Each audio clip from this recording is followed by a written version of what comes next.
The Cold War and a New Western World, from 1945 to 1965, by Kyle Anderson, Joe Hurwitz, and Travis Smith. The development of the Cold War. There were many confrontations on who started the war between the United States and the Soviet Union. The Truman Doctrine meant that the United States would help support Greece and Hungary with economic and military aid to prevent their falling in the Soviet Union. The Marshall Plan was the plan for the United States to build a stronger economic foundation for the countries in Western Europe. After World War II, the United States and the Soviet Union began to disagree on the nature of post-war European world, causing the Cold War to occur. Europe and the world. Decolonization. Africa had a struggle for independence, and to gain the independence, they made political organizations that had been formed before the war. To gain their rights, they became formal political parties with independence as their goal. In the Gold Coast, the Convention People's Party was formed, which was the first African political party. There was a conflict in the Middle East regarding the question of Palestine. The conflict was Palestine being a Jewish state or for Palestine to be an independent state. In Egypt, a new leader played an important role in the Arab world and the Arab-Israeli conflict. There were many disputes over this conflict and caused a breakup of the UAR. Recovery and renewal in Europe. The world wars had a huge impact practically everywhere in Europe. This made them rebuild and even repay. The wars left many homeless in Europe and millions dead.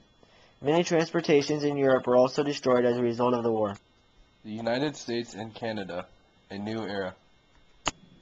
American politics and society in the 1950s. The New Deal. A series of economic programs determined many new patterns of American domestic politics. These programs were a response to the Great Depression.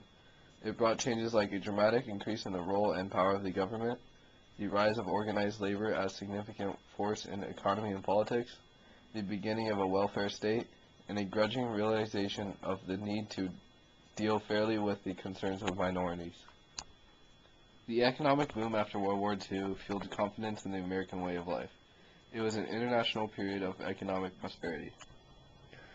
Decade of upheaval. America in the 1960s. The Civil Rights Movement.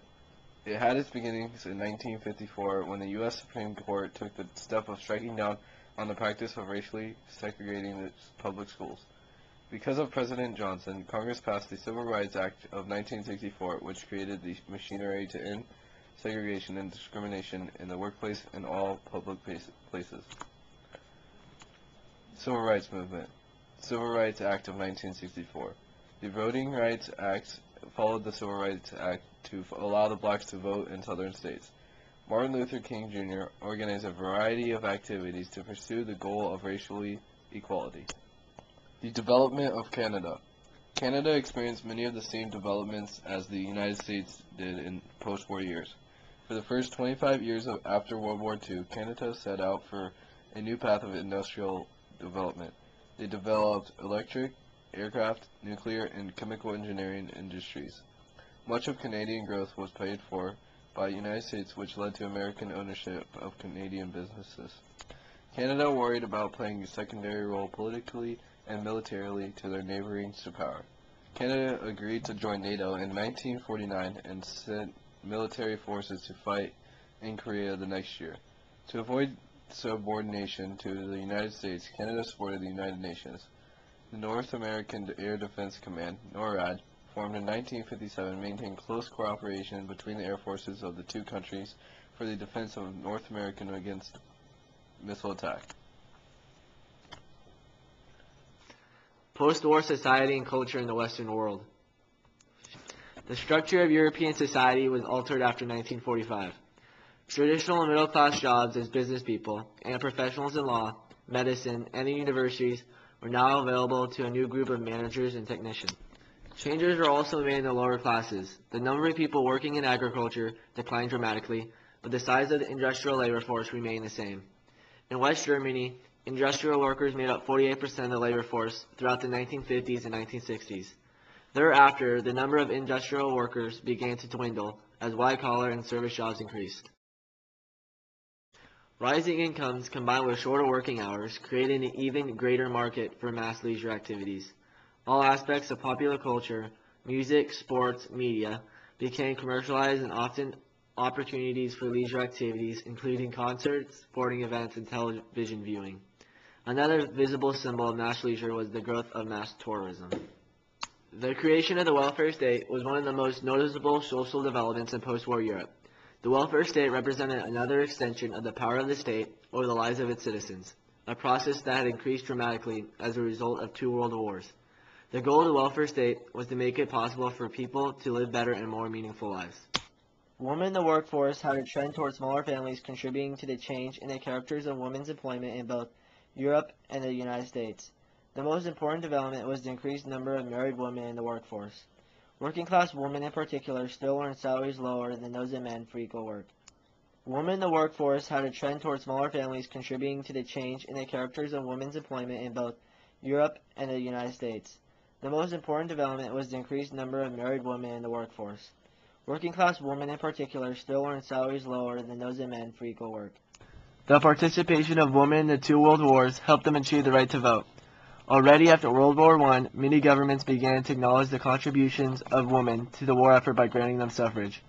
After World War II, European women tended to fall back into the traditional roles expected of them, and little was heard of feminist concerns. Many artists struggled to understand the horrors of World War II. One of the styles that became synonymous with the emergence of the New York art scene was abstract expressionism. Abstract expressionism was energetic and spontaneous. Both qualities were evident in the enormous canvases of Jackson Pollock. The most significant new trend in post-war literature was called the theory of the absurd. This new trend in drama began in France.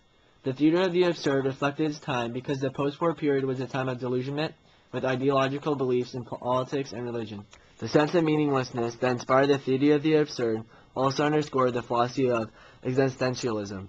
Existentialism reflected the anxieties of the 20th century and became especially well known after World War II through the works of two French men. A number of religious thinkers and leaders attempted to bring new life to Christianity in the 20th century. In the Catholic Church, an attempt at religious renewal also came from a charismatic pope. Pope John XXIII reigned as pope for only a short time, but sparked a dramatic revival of Catholicism when he summoned the 21st Ecumenical Council of the Catholic Church. The United States has been the most influential force in shaping popular culture in the West and, to a lesser degree, the world.